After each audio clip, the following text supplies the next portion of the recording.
नमस्कार दोस्तों, स्वागत है मेरे यूट्यूब चैनल में। तो हाल ही में आज जो है 25/2/2024 को जो हुआ है मंडी प्रबंधक का एग्ज़ाम, उसके बारे में हम आंसर की के बारे में बात करेंगे। तो पार्ट 1 हम इस वीडियो में डिस्कस करने वाले हैं, 1 से लेकर 20 क्वेश्चन। उसके बाद जो है सभी का पार्ट का जो है आंसर की आपको कुछ ही पल में आपको आंसर की हमारे चैनल पर अवेलेबल हो जाएगा।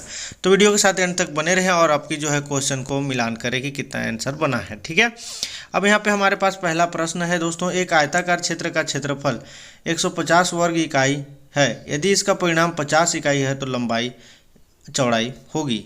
ठीक है, तो इसमें से ऑप्शन कुछ इस प्रकार है दोस्तों। इसका जो है राइट आंसर हो जाएगा ऑप्शन नंबर डी। अब देखते हैं अगला प्रश्न की ओर हम बढ़ते हैं। दो संख्याओं का HCF, LCM और HCF के रिलेटेड क्वेश्चन है, काफ़ी इजी क्वेश्चन आया हुआ था।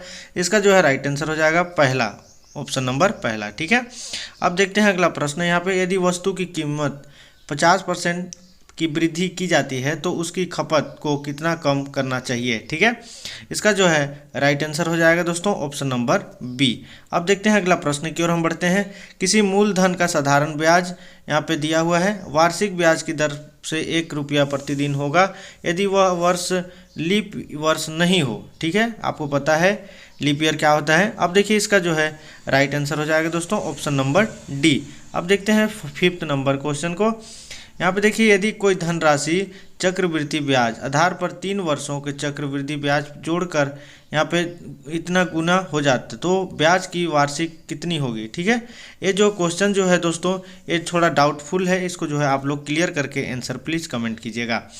और देखते हैं नेक्स्ट क्वेश्चन। यहाँ पे 5 वर्ष पहले ABCD औसत आयु 45 वर्ष थी। अब ई के उतने साथ जुड़ने से सभी 5 वर्षों औसत 49 वर्ष है। ई की आयु कितनी होगी। यहाँ पे एज रिलेटेड जो क्वेश्चन आया हुआ था, इसका राइट आंसर हो जाएगा दोस्तों ऑप्शन नंबर सी। अब देखते हैं अगले प्रश्न की ओर हम बढ़ते हैं।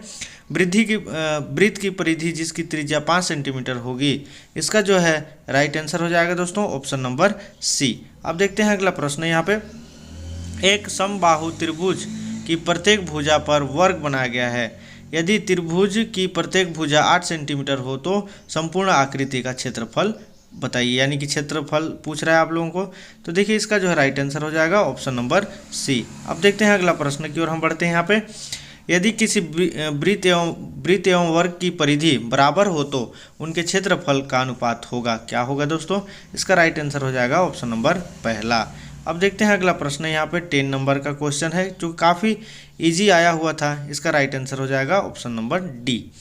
अब देखते हैं अगला प्रश्न की ओर हम बढ़ते हैं। यहाँ पे जो क्वेश्चन आया है नेक्स्ट, जो इंडियन इकोनॉमिक एंड कॉमर्स से रिलेटेड, यानी कि अर्थव्यवस्था और वाणिज्य से रिलेटेड है। ठीक है, यहाँ पे देखिए पहला प्रश्न यहाँ पे 11 नंबर का है, देखेंगे इसमें। केंद्रीय बजट 2023-24 में श्री अन्न शब्द का किससे संबंधित है। ठीक है, यहाँ पे देखिए दोस्तों, यहाँ पे मोटा अनाज और अनाज दोनों जो है सेम लग रहा है, बट मोटा अनाज बेहतर हो सकता है। एक बार आप लोग देख सकते हैं इसको।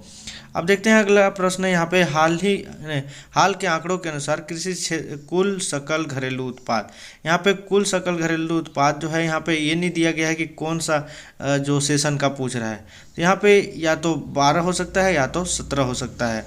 एग्जैक्ट यदि आप गूगल करते हो तो आपको 15% दिखाई देता है। ठीक है, अब देखते हैं आप यहाँ पे आपको पता ही है कि नीति आयोग के अध्यक्ष कौन है। तो सबको पता है कि हमारे प्राइम मिनिस्टर, प्रधानमंत्री जी। ठीक है, इसका राइट आंसर ऑप्शन नंबर पहला। अब देखिए यहाँ पे बैंकर का बैंक है। ठीक है, ये तो सबको ही पता है कि इसका राइट आंसर हो जाएगा बैंक ऑफ इंडिया। अब देखते हैं अगला प्रश्न की ओर हम बढ़ते हैं। बहुत कम चीज़ों के पीछे बहुत अधिक धन का तात्पर्य है। ठीक है, ये तो पता ही है दोस्तों, इसका राइट आंसर हो जाएगा मुद्रास्फीति। अब देखते हैं अगला प्रश्न की ओर हम बढ़ते हैं। यहाँ पे देश में लोग एक वर्ष में अपनी आय का कौन सा हिस्सा उपभोग गतिविधियों का खर्च करते हैं। ठीक है, इसका जो है राइट आंसर हो जाता है दोस्तों, इसका राइट आंसर हो जाएगा ऑप्शन नंबर डी। बट यहाँ पे प्रभोज्य भी हो सकता है, एक बार इसको भी कंफर्म कर लीजिएगा। मेरे ख्याल से इसमें निजी आय ही हो सकता है। ठीक है, अब यहाँ पे देखिए देश द्वारा अपने संसाधनों से अर्जित आय को संदर्भित है। ठीक है, इसका जो है राइट आंसर हो जाएगा ऑप्शन नंबर पहला। अब देखते हैं अगला प्रश्न। यहाँ पे भुगतान संतुलन में लेखांकन के लिए किस प्रकार की प्रणाली उपयोग किया जाता है। तो इसका जो है राइट आंसर हो जाएगा दोस्तों ऑप्शन नंबर बी। अब देखते हैं अगला प्रश्न यहाँ पे, वर्तमान समय में देश के पंचवर्षीय योजना के रूपांतरित कर दिया गया है। यहाँ पे दो प्रकार से हम समझ सकते हैं, या तो डी होगा या तो फिर बी होगा, बट इसको एक बार आप कमेंट में मेरे को राइट आंसर जरूर बताइएगा।